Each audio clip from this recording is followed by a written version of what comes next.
सारे तीर्थ बार बार गंगा सागर। एक बार क्यों गंगा सागर वो स्थान है जहां गंगा नदी बंगाल की खाड़ी में समुद्र से मिलती है। कहा जाता है कि सभी तीर्थों की यात्रा का फल तब तक नहीं मिलता जब तक आप गंगा सागर नहीं जाते। मकर संक्रांति के दिन गंगा सागर में स्नान दान का सर्वाधिक महत्व बताया गया है। सारे तीर्थ बार बार गंगा सागर एक बार कहावत के पीछे दो कारण बताए जाते हैं। पहला कारण, गंगा सागर को महातीर्थ कहा गया है क्योंकि माना गया है कि सारे तीर्थों का फल गंगा सागर आने से मिल जाता है। ये वो स्थान है जहां पर गंगा नदी के स्पर्श से राजा सगर के 60,000 पुत्रों को मुक्ति मिली थी। इसीलिए कई श्रद्धालु लोग यहां आकर अपने पितरों का श्राद्ध, तर्पण व पिंडदान करते हैं और पूर्वजों की मुक्ति की कामना करते हैं। इस कारण से लोग एक बार तो गंगा सागर की यात्रा जरूर करना चाहते हैं। अतः कहा गया, सारे तीर्थ बार बार गंगा सागर एक बार। पुराणों में भी गंगा सागर में दान और स्नान को धार्मिक आध्यात्मिक दृष्टि से काफी महत्वपूर्ण बताया गया है।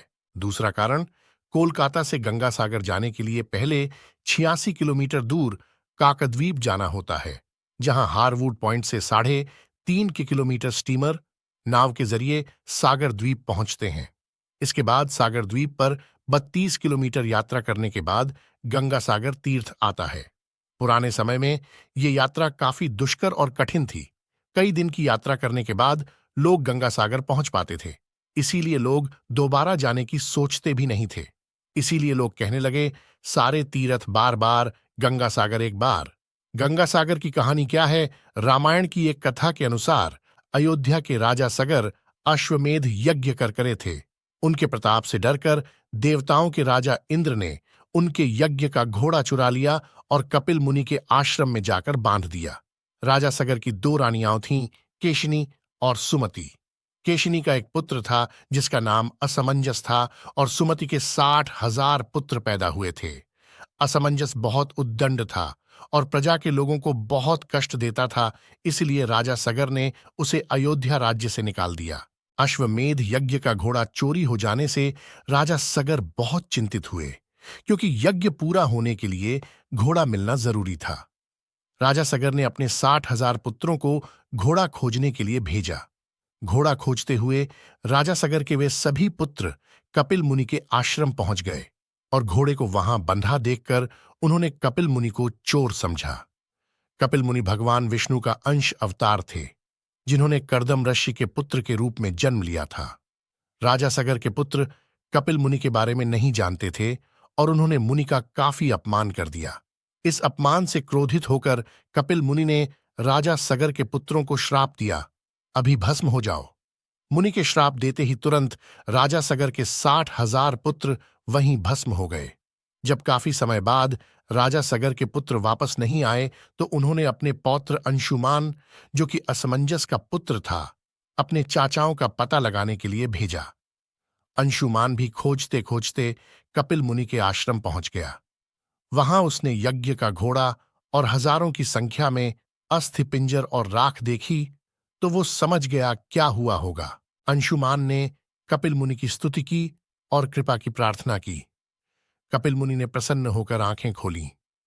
उन्होंने अंशुमान को अश्वमेध यज्ञ का घोड़ा ले जाने दिया और बताया, अगर राजा सगर का कोई वंशज उस स्थान पर गंगा जी को ले आए तो उसके चाचाओं को मोक्ष मिल जाएगा।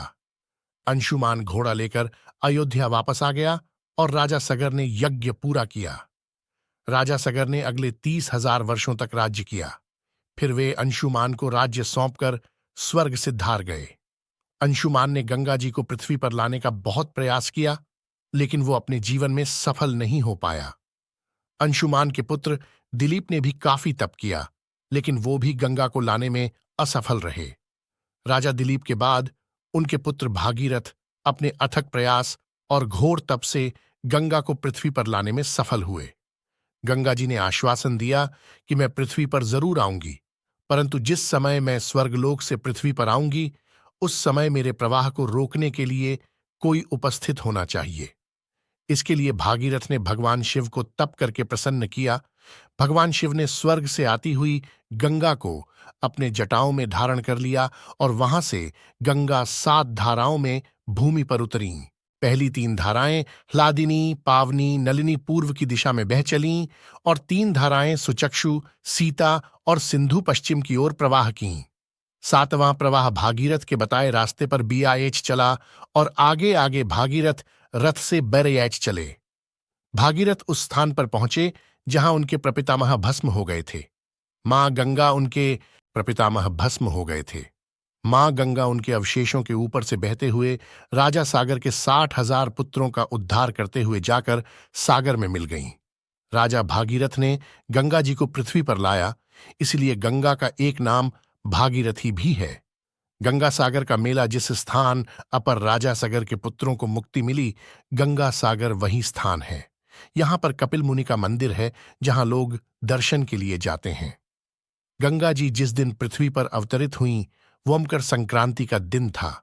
संक्रांति के दिन गंगा सागर में स्नान का बहुत महत्व है, इसलिए हर साल मकर संक्रांति के दिन गंगा सागर में विशाल मेला लगता है, जहां लाखों लोग स्नान और दान के लिए आते हैं। गंगा सागर का मेला 5 दिन तक चलता है। इस दौरान तीर्थयात्री लोग मुंडन, श्राद्ध, पिंडदान और समुद्र में पितरों को जल अर्पित करते हैं। गंगा सागर में कपिल मुनि का प्राचीन मंदिर था, जो कि समुद्र में समा गया। 1973 में यहां कपिल मुनि का नया मंदिर बना, जहां श्रद्धालु और तीर्थयात्री दर्शन के लिए जाते हैं। गंगा सागर एक छोटा गंगा नदी का एक डेल्टा द्वीप है, जिसकी आबादी करीब 2 लाख और क्षेत्रफल 282 वर्ग किलोमीटर है। सागर द्वीप के एक ओर बंगाल की खाड़ी और दूसरी ओर बांग्लादेश है। इस सुंदर द्वीप के ज्यादातर क्षेत्र में घने जंगल है। कपिल मुनि के मंदिर, आश्रम के अलावा यहाँ महादेव मंदिर, शिव शक्ति महानिर्वाण आश्रम, भारत सेवाश्रम संघ का मंदिर, धर्मशालाएं भी है।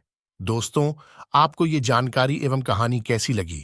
कृपया कमेंट कर जरूर बताएं। वीडियो पसंद आया हो तो लाइक करें और ऐसी ही और भी बहुत सारी कहानियों, कथाओं एवं जानकारियों को सुनने के लिए चैनल को सब्सक्राइब जरूर करें। धन्यवाद।